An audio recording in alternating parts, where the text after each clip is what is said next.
اللہ نے اپنے نبی سے 90,000 باتیں کی. کتنی؟ اوحا الی عبدہ ما اوحا. اللہ فرماتے ہیں میں نے اپنے بندہ خاص سے باتیں کی. پھر خود ہی فرمایا ما اوحا، تمہیں کیوں بتائیں، جو مرضی کی. اس کا ترجمہ ہے ما اوحا، جو وحی کی، جو مرضی کی. علامہ اسماعیل حقی فرمایا کرتے تھے کہ روایات کو جمع کریں اقوال کو، تو کہتے تھے ہم تجزیہ کرتے ہیں، صحیح نہیں بتا سکتے. اللہ نے اپنے رسول سے 90,000 باتیں کی، اور پھر اپنے محبوب سے کہا کہ محبوب 30,000 باتیں ساری امت کو بتا. وہ حضور نے بتائیں، وہ بتائیں کہ یہ کام کرو گے تو جنت ملے گی، یہ کام کرو گے تو دوزخ میں جلو گے. فرمایا 30,000 محبوب سب کو بتا، اور فرمایا 30,000 خاص خاص کو بتانا، خاص خاص. اس لیے حضرت ابو ہریرہ فرمایا کرتے تھے حضور نے مجھے علم کی 2 تھیلیاں دی ہیں، ایک میں نے کھول لیا، دوسری میں کھول نہیں سکتا، مجھ پہ پابندی ہے. تو فرمایا خاص خاص کو بتانا. اور 30,000 باتیں ایسی ہیں جو کہا محبوب کسی کو نہیں بتانی، وہ تیرا میرا راز ہے، وہ تیرا میرا. بزرگ بڑے نیک تھے، ہمارا بڑا فائدہ کرتے تھے. علامہ اسماعیل حقی فرمایا کرتے تھے وہ جو اللہ رسول کا راز ہے نا، وہ بھی سمجھ لو ہمارا کوئی فائدہ ہی ہے. اس میں بھی جو کرم ہے وہ ہمارے لیے ہی ہے، اس میں جو خیر ہے اس میں امت کو ہی حصہ ملے گا. میرے محبوب پاک صلی اللہ تعالی علیہ وآلہ وسلم نے ان باتوں میں سے کچھ باتیں بتائیں. جب انسان پر مہویت طاری ہوتی ہے نا، مہویت، تو بہت ساری چیزیں وہ بھول جاتا ہے، بہت ساری چیزیں. کچھ اوقات ایسے ہوتے ہیں جن میں لوگوں کو احساس ہونے لگتا ہے کہ میں کوئی بلا ہوں، پھر اس کو بچپن کے دوست بھی بھول جاتے ہیں، رشتہ دار بھی. اور کچھ کیفیت ہوتی ہے، ایک وقت ہوتا ہے عروج کا، ایک وقت ہوتا ہے عروج کا، جب آدمی بھولا بیٹھا ہوتا ہے، اسے کوئی اس وقت کیفیات ہوتی ہیں. اس وقت کوئی عہدہ ملتا ہے، ہمیں پتہ ہے کہ جب کسی جماعت کا رزلٹ آیا کرتا تھا تو اس وقت صرف رزلٹ کا پتہ ہوتا ہے، پھر کسی اور چیز کی خبر نہیں ہوتی تھی. جب انسان کو کوئی عہدہ ملتا ہے تو اس وقت کسی اور چیز کی خبر بعد میں ہر شاید تھوڑی یاد آتی ہے. میرے رسول پاک علیہ الصلوۃ والسلام وہاں پہنچے جہاں کوئی پہنچنے کا تصور بھی نہیں کر سکتا، اس عہدے پہ جہاں کسی کے دل میں سوال بھی نہیں پیدا ہوتا.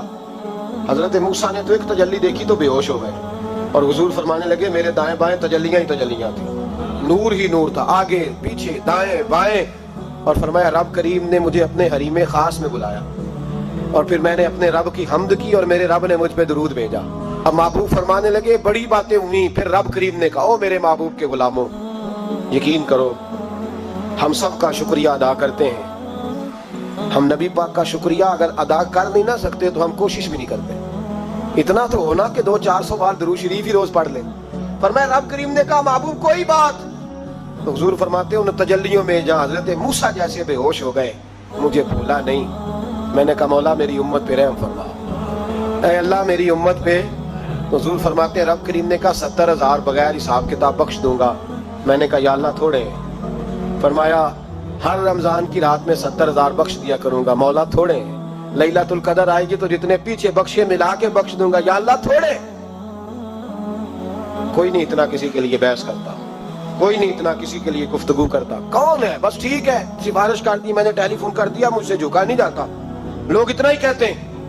لیکن محبوب فرماتے ہیں میں نے عرض کی مولا زیادہ کر، تو کہتے رب کریم نے رحمت سے فرمایا کہا محبوب چل سودا کر لے، آدھی امت کا میں حساب ہی نہیں لیتا، بغیر حساب کتاب بخش دوں گا. چل آدھی کا تو حساب کرنے دینا، آدھی کا. تو محبوب فرمانے لگے مولا تو ساری کا حساب کر، میرے ساتھ ایک وعدہ کر، مجھے سفارش کرنے کا حق دے، مجھے سفارش کرنے کا حق دے، میں سفارش کروں. عسیٰ ان یبعثک ربک مقاما محمودا. تو پھر رب کریم نے فرمایا محبوب جا میں تجھے مقام محمود عطا کروں گا، تو وہاں کھڑے ہو کے بات کرنا. میرے رسول فرماتے ہیں پھر وعدہ ہوا وَلَسَوْفَ يُعْطِيكَ رَبُّكَ فَتَرْضَىٰ. محبوب رب آپ کو اتنا دے گا کہ آپ راضی ہو جائیں گے. اور مسلم میں لفظ ہے، خوش ہونے والی بات سنا رہا ہوں، مسلم میں لفظ ہے. ایک صحابی کہنے لگے حضور پھر آپ کب راضی ہوں گے؟ نبی پاک فرمانے لگے اس وقت جب میری ساری امت جنت میں چلی جائے گی. میں اس وقت اپنے رب سے اب کرنے کا کام یہ ہے کہ مسلمان کھول کے درود شریف پڑھا کریں. حضور کے بارے میں کبھی خیال نہ لاؤ کبھی بھی. اور ہم بڑی ذمہ داری سے آپ کو گائیڈ کرتے ہیں، ہم ہر بات سن لیتے ہیں. نبی پاک کا نام کوئی صحیح نہ لے تو ہم سے اس بندے کی بات نہیں سنی جاتی، نہ ہم سے نہیں سنی جاتی. اس بات پہ اپنے آپ کو پکا کرو. شان رسول، عظمت رسالت، نبی پاک کا مقام و مرتبہ، اس کے بارے میں کوئی کمزور جملہ بھی کہے تو وہ شخص ہمارے لیے قابل تعظیم نہیں ہے، اس سے بیزار